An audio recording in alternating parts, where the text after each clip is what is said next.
sur lequel nous nous arrêtons ce matin, très délicat, très sensible. Et le parcours suivi d'un livre biblique est notre forme principale d'enseignement ici à Chelles. Et une des vertus de cette forme est de nous confronter parfois à des thèmes délicats et sensibles. Alors peut-être vous ne trouverez pas que c'est une vertu, peut-être que vous aurez préféré que l'on parle d'autre chose ce matin. Et je peux vous comprendre parce que moi-même, j'aurais préféré parler d'autre chose, de plus sympa, de plus agréable. Moi le premier. Mais d'un autre côté, c'est l'occasion pour nous tous de nous mettre humblement à l'écoute de l'enseignement de la parole de Dieu, de l'enseignement de Jésus lui-même. Et pas des thèmes que j'aurais choisis, que vous aurez choisis, mais des thèmes que Jésus lui-même a choisis. Et c'est une dimension humble et même cohérente, puisqu'on a chanté que c'était le roi. Donc, humblement, nous nous mettons à l'écoute de son enseignement à lui. Alors, juste pour rappeler, depuis début janvier, nous avons repris notre parcours de l'évangile de Marc. Nous l'avions mis en pause 2 ans pour parcourir d'autres séries. Alors, nous l'avons intitulé « Suivre Jésus ». Alors, pour la petite histoire, Marc est le premier évangile qui a été inspiré par Dieu, le premier. Et il nous présente de manière claire Jésus comme l'homme le plus important de l'histoire de l'humanité. Et même plus que cela, comme Dieu lui-même. Donc sa venue sur la terre, ça change tout. La preuve d'ailleurs, dès le début de son action publique, Jésus a prononcé ces paroles. Le temps est accompli, le royaume de Dieu est proche. Changez et croyez à l'évangile. Voilà les premières paroles publiques de Jésus quand il était sur la planète Terre. Donc vous comprenez en toute logique que suivre Jésus, ça concerne plus que le dimanche matin. Suivre Jésus, ça doit concerner aussi ce que nous vivons dans le plus intime, au-delà de ce qu'on est le dimanche matin, avec des beaux sourires, très sympathiques et sincères. Mais suivre Jésus devrait avoir un impact sur ce qu'on a de plus intime, nos aspirations les plus intimes et nos relations les plus intimes. Et voilà notre texte du jour. Vous voyez les mots qui reviennent souvent, divorce, mariage, etc. C'est des sujets qui ne sont pas abstraits. C'est des sujets qui nous parlent de manière sensible, délicate. Il évoque peut-être parfois des choses même douloureuses de notre passé, voire de notre présent. Peut-être certains connaissent la statistique, près de 50% des mariages finissent par un divorce en France. C'est un temps pour dire, oui, on est la société de la consommation. Dès qu'on en a marre, on change. On a marre de chaussures, on change de chaussures. Marre de téléphone, on change de téléphone. Marre de notre conjoint, etc. Mais en fait, les mariages et ces problèmes ne datent pas des années 2000, en fait, malgré ce qu'on pourrait penser. Sinon, Jésus n'en parlerait pas dans ce texte ce matin. Et notre prière que nous allons faire, c'est qui que nous soyons célibataires, mariés, séparés, veufs ou autres. Que Jésus puisse venir à notre rencontre, dans ce qu'on a de plus intime, dans notre vécu personnel, dans cet amour, dans cette direction, humblement à l'écoute de Jésus. Prions. Seigneur, c'est toi qui parles dans cet évangile, c'est toi qui mets devant ces personnes ce sujet. Tu ne réponds pas juste en surface, tu veux y aller en profondeur, Seigneur. Et viens nous rencontrer, Seigneur. On a célébré que tu étais plein d'amour, Seigneur. On a célébré que tu étais le berger de nos âmes. On a célébré que tu étais le roi, Seigneur. Viens nous enseigner, Seigneur. Viens nous rencontrer, Seigneur. Avec tendresse, avec grâce, avec vérité. Viens nous parler, Seigneur. Tu connais nos histoires, tu connais nos vécus, Seigneur. Enseigne-nous par ta parole pour que nous puissions mieux te suivre. Amen. Amen. Donc, Marc 10, versets 1 à 12. Donc commençons avec les 5 premiers versets. Verset 1. Jésus partit de là pour se rendre dans la partie de la Judée située de l'autre côté du Jourdain. De nouveau, les foules se rassemblèrent autour de lui et selon son habitude, il se mit à les enseigner. Donc Jésus enseigne. Les foules, là, enseigne les foules. On avait vu, je ne sais pas si vous vous rappelez, la semaine dernière avec Loïc, notre pasteur invité, Jésus se consacrait à l'enseignement de ses disciples. Donc les foules, ce matin, les disciples, la semaine dernière, Jésus enseigne. Que ce soit les disciples de Jésus qui le suivaient déjà depuis peut-être 1 an et demi, 2 ans, ou que ce soit les foules, tout le monde a besoin de l'enseignement de Jésus-Christ. Et ce matin, quelle que soit notre histoire, quel que soit notre passé, quelles que soient nos convictions personnelles, nous avons besoin d'entendre l'enseignement de Jésus. Et même son enseignement sur les thèmes les plus intimes, les plus délicats, les plus sensibles, comme ce matin. Et un enseignement qui parfois nous dérange, c'est vrai. Ce matin, peut-être, sûrement. Un enseignement qui parfois nous dérange. Verset 2. Des pharisiens s'approchèrent et lui posèrent une question. Un homme a-t-il le droit de divorcer d'avec sa femme ? Ils voulaient, par là, lui tendre un piège. C'est une question pour coincer Jésus. On les avait vus dans les 8 premiers chapitres, ils cherchaient à le coincer Jésus. Et on va le voir encore tout au long des prochains chapitres. Ils voulaient lui tendre un piège. Pourtant, les pharisiens, pour ceux qui ne le savent pas, étaient des personnes très attachées à la loi de Moïse, ce qui constituait à l'époque la Bible, s'il n'y avait pas encore le Nouveau Testament, bien entendu. Ils étaient très attachés, mais pourtant, ils voulaient coincer Jésus. Et c'est un petit avertissement pour nous, pour l'idée de nous rappeler que le but, ce n'est pas d'augmenter nos connaissances de la parole de Dieu, mais c'est qu'elle nous entraîne à mieux le suivre, à mieux le suivre. Comment Jésus répond à la question des pharisiens ? Est-ce qu'il répond juste oui ou non ? Après, il passe à autre chose ? Pas du tout, pas du tout.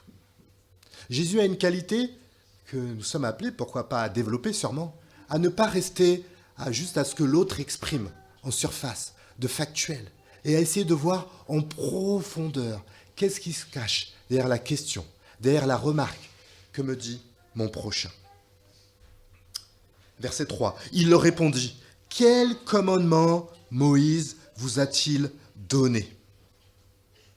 Moïse, lui dirent-ils, il a permis de divorcer d'avec sa femme, à condition de lui donner un certificat de divorce. Et là, il cite Deutéronome 24, où on a ces explications. Et on pourrait le voir dans le détail, on ne va pas le faire ce matin, on pourrait le voir. Ce certificat de divorce. Et Jésus aurait pu s'arrêter là dans la conversation. Peut-être qu'on aurait aimé, et c'est un peu délicat, c'est un peu gênant. Voilà, on s'arrête là, c'est plus simple, c'est plus facile. Mais Jésus, dans sa sagesse, dans son amour, va creuser. Et va dire une phrase déjà pas évidente, au verset 5. C'est à cause de la dureté de votre cœur que Moïse a écrit ce commandement pour vous. À cause de la dureté de votre cœur. Pour nous, en tant que chrétiens, Jésus devrait être celui qui a l'avis de référence. Quand il dit quelque chose, ce n'est pas forcément agréable à entendre, mais c'est la référence, c'est la sagesse ultime, c'est même des paroles de vérité. Et il dit ça à ces pharisiens, qui eux se considéraient comme la crème des hommes. À cause de la dureté de vos cœurs, il leur a dit. Ce qu'on peut noter, c'est que c'est Moïse qui, inspiré de Dieu, a donné cette concession. À cause de la dureté de leur cœur aussi. Mais ce n'était pas, à l'époque de Moïse, ce n'était pas les pharisiens, c'était il y a des milliers d'années avant. C'est d'autres hommes qui avaient aussi des cœurs durs. En fait, la dureté du cœur était il y a 4000 ans, il y a 2000 ans, et elle est encore aujourd'hui. La dureté de nos cœurs. Et c'est pas peut-être pas agréable à entendre, mais Jésus ce matin veut pointer la dureté de nos cœurs. Et tout cela vient du péché, maladie universelle. Quelle que soit notre couleur de peau, quel que soit notre âge, quelle que soit notre histoire. Et si on réfléchit bien, donc, le mariage, c'est donc deux personnes qui commettent encore des péchés et qui cohabitent ensemble. Waouh! La dureté du cœur explique que forcément, le divorce existera. Forcément.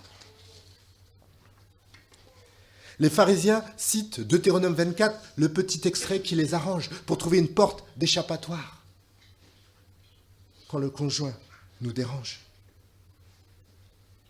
Mais Moïse, inspiré par Dieu, a parlé du couple bien avant. Dans Genèse 3, déjà, on voit le premier couple, Adam et Ève, qui se rebellent contre Dieu, dans Genèse 3. Et le péché rentre dans leur cœur. La dureté du cœur apparaît à ce moment-là. Et inévitablement, on les voit jouer chacun sa carte, l'un contre l'autre, le mari contre la femme. Genèse 3,12, Abraham dit « La femme que tu as placée auprès de moi, c'est elle qui m'en a donné, et j'en ai mangé. » Le mari, déjà, pointe la femme. Pourtant, c'est lui qui avait reçu le message de Dieu. Et il n'a pas rempli son rôle de mari. Quelques versets plus tard, 3-4 versets après, Dieu dit à la femme, « Tes attentes seront tournées vers ton mari, mais lui, il te dominera. » À cause du péché, nous avons des aspirations et même des actions pas adéquates, voire parfois mauvaises. La dureté du cœur. La dureté du cœur. Une fois, quelqu'un m'avait dit « Ah, mais j'aimerais bien avoir une femme, quelqu'un de célibataire, j'aimerais bien avoir une femme. Comme ça, quand je rentre du travail, j'ai un bon plat prêt. » Ouais. En fait, le premier ennemi du mariage, c'est notre égocentrisme. Quand je place mon bonheur au-dessus de celui de mon conjoint. Et chaque patience ressentie, chaque parole dépourvue de grâce exprimée est une marque de la dureté de notre cœur. La dureté de notre cœur que Jésus évoque ce matin se voit aussi dans le fait que c'est très, très, très facile de voir l'égoïsme de l'autre. Très facile. Mais le nôtre, on va l'amoindrir. On va le nuancer, voire même des fois être dans le déni. La dureté du cœur. Mais Jésus ne nous laisse pas dans cette évocation de la dureté du cœur. C'est pas là qu'il veut nous conduire. C'est un passage obligé, mais tout d'un coup, Jésus continue plutôt son échange au verset 6. Mais au commencement de la création, Dieu a créé l'être humain, homme et femme. Ça, c'est intéressant à le rappeler dans notre temps. Homme et femme. Verset 7. C'est pourquoi l'homme quittera son père et sa mère pour s'attacher à sa femme, et les deux ne feront plus qu'un. En fait, Jésus, pour ceux qui ne savent pas, cite un autre passage que Moïse avait écrit, inspiré par Dieu. Dans Genèse 2, 24. Jésus le cite ici, à ce moment-là. Et on pourrait se poser la question, mais pourquoi Jésus cite Genèse 2, 24 dans l'échange? Ce n'est pas du tout ce que les pharisiens voulaient. Pourquoi Jésus fait cela? Parce que Jésus est en train de nous dire que le divorce est une anomalie du plan de Dieu à l'origine. Une concession à cause de la dureté des cœurs. Jésus, par ce passage, rappelle l'idéal divin avant la venue du péché dans les cœurs, avant l'égoïsme, avant les abus, avant tout ça. Dieu à l'origine du mariage. Genèse 2, 18. L'Éternel prit l'homme et l'établit dans le jardin d'Éden pour le cultiver et le garder. Donc l'homme n'était pas encore marié à ce moment-là. Dieu avait créé l'homme. Et il lui donne, dans ce verset 15, une toute nouvelle mission. Refléter et faire propager la gloire de Dieu. La gloire de Dieu. Vivre pour la gloire de Dieu. Voilà la nouvelle mission que Dieu donne à l'homme. 3 versets plus bas, Dieu fait cette remarque. Il n'est pas bon que l'homme soit seul. Et souvent, on se méprend sur la compréhension globale de ce verset. Pour ceux qui connaissent la Bible, vous savez qu'au chapitre 1 de Genèse 1, il y a ce terme qui est répété comme un mantra. Dieu vit que cela fut bon. Dieu vit que cela fut bon. La création de Dieu était parfaite. L'homme seul ne souffrait pas de solitude. Il n'avait pas besoin de trouver sa moitié pour être enfin un être complet. Pas du tout. La création était parfaite. Dieu le comblait parfaitement. Parfaitement. Mais une nouvelle donne est apparue. Dieu a donné une mission à l'homme. Et l'homme a besoin de quelqu'un avec un corps, une âme humaine comme lui, pour l'aider dans cette nouvelle mission. Le mariage n'est pas pour nous libérer du célibat. L'époux et l'épouse se complètent pour servir Dieu. Et ce n'est pas parce qu'on est célibataire qu'on ne peut pas servir Dieu. Au contraire, nous dit la Bible, on a même une plus de disponibilité pour le faire. Aux yeux de Dieu, marié ou célibataire, il n'y a pas de statut meilleur. Le plan de Dieu à l'origine. Jésus cite Genèse 2,24, et en fait, pour tout vous dire, il y a une autre citation de ce verset dans la Bible, après que Jésus soit venu, quelques décennies après, dans Éphésiens 5, 31-32. C'est pourquoi l'homme laissera son père et sa mère pour s'attacher à sa femme, et les deux ne feront plus qu'un.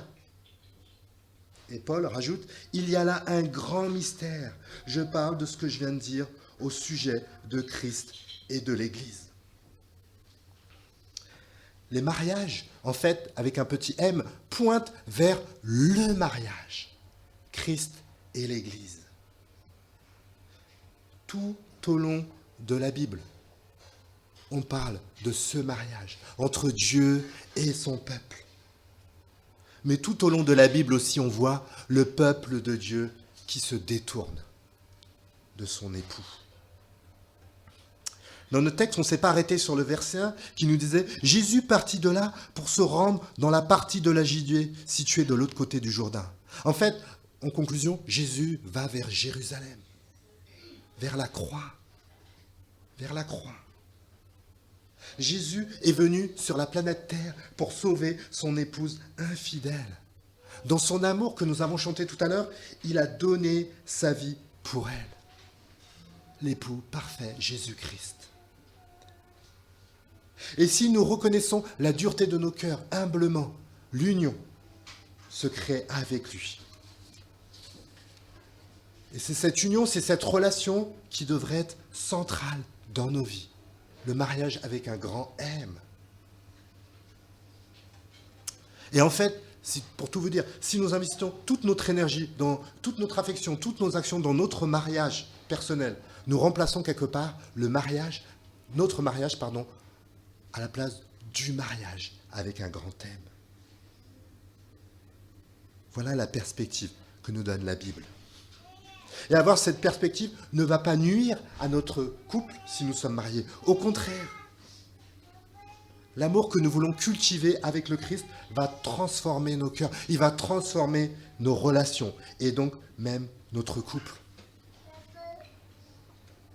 Un mari qui se soucie du bien-être spirituel, physique et moral de son épouse va cultiver, à créer l'unité dans le couple. L'unité qui est évoquée au verset 8, au verset 9.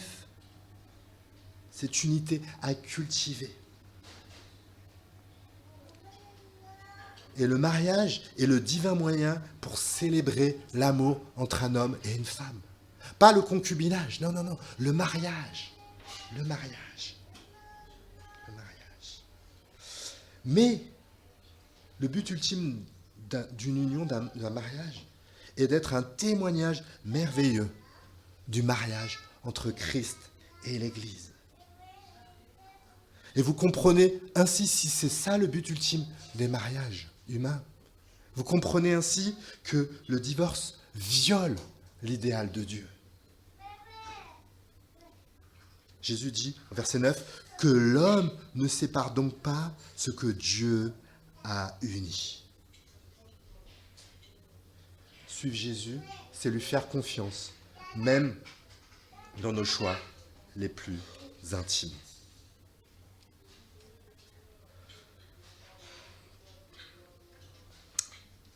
Au verset 10, je continue.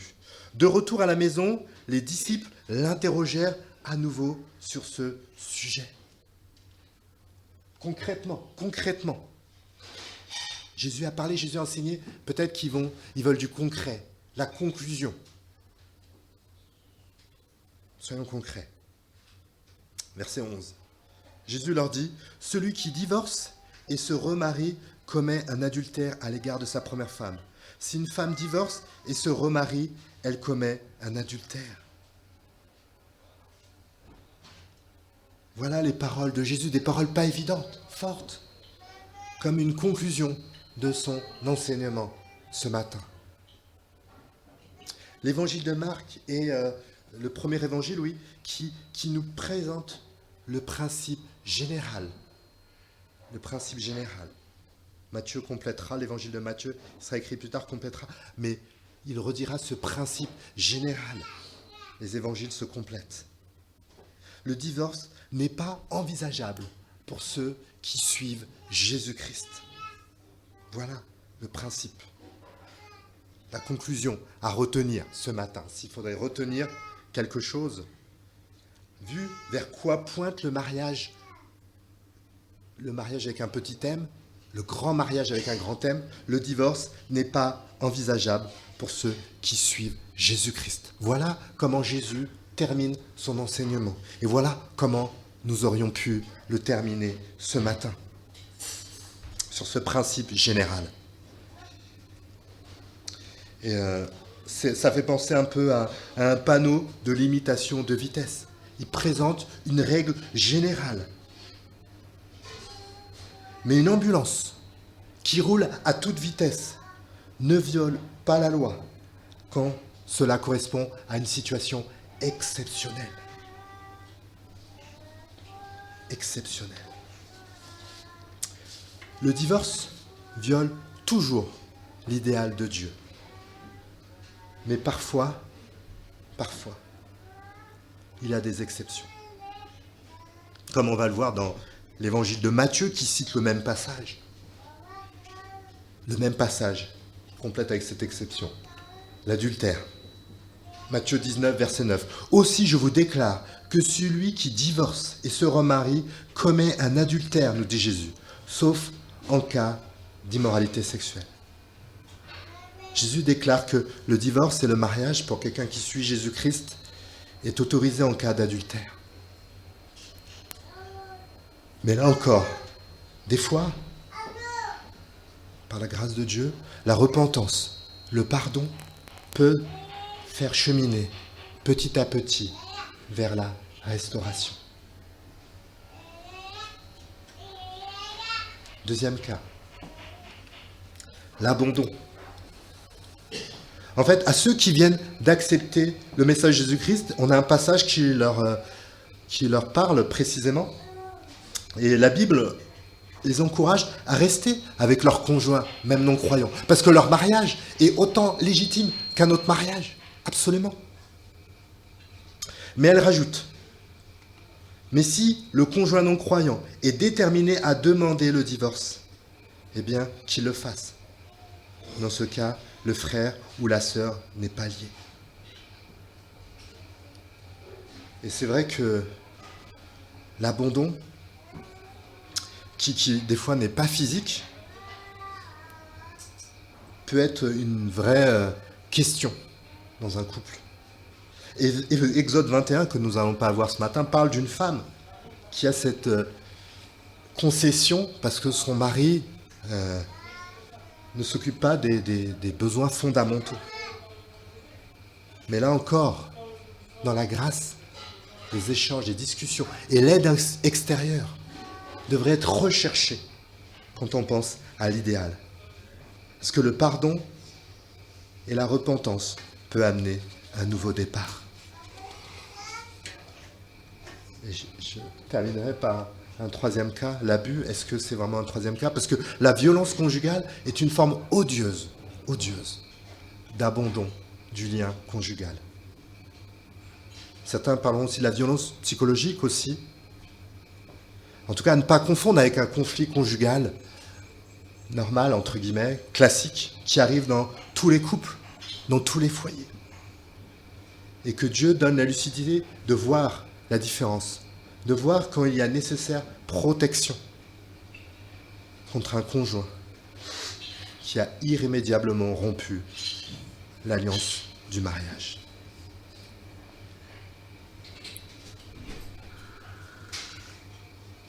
Juste un dernier mot, face à toutes ces thématiques délicates, sensibles.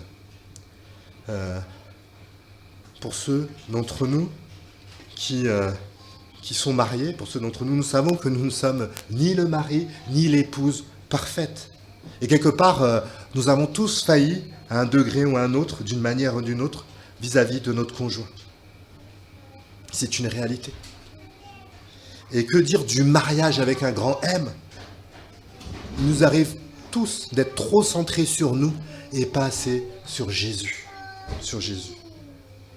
Suivre Jésus, c'est suivre son enseignement pour développer cette union que par grâce, il a voulu tisser avec nous.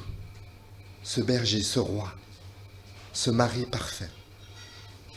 Et ce qui compte, c'est pas de mieux connaître son enseignement. Bien sûr, ça, il faut le faire. Nous en parlerons dans la vie d'église, c'est très bien. Mais de le vivre, de le vivre. Et ce mari parfait a donné sa vie pour son église, son épouse. Il a donné son esprit, sa parole, pour que nous ayons le cœur de le suivre de plus près. Un jour, nous serons parfaitement unis à lui. Nous serons parfaitement comblés dans cette union parfaite. En attendant que Dieu nous aide, dans sa grâce, à cheminer sur cette dynamique. Prions. Seigneur,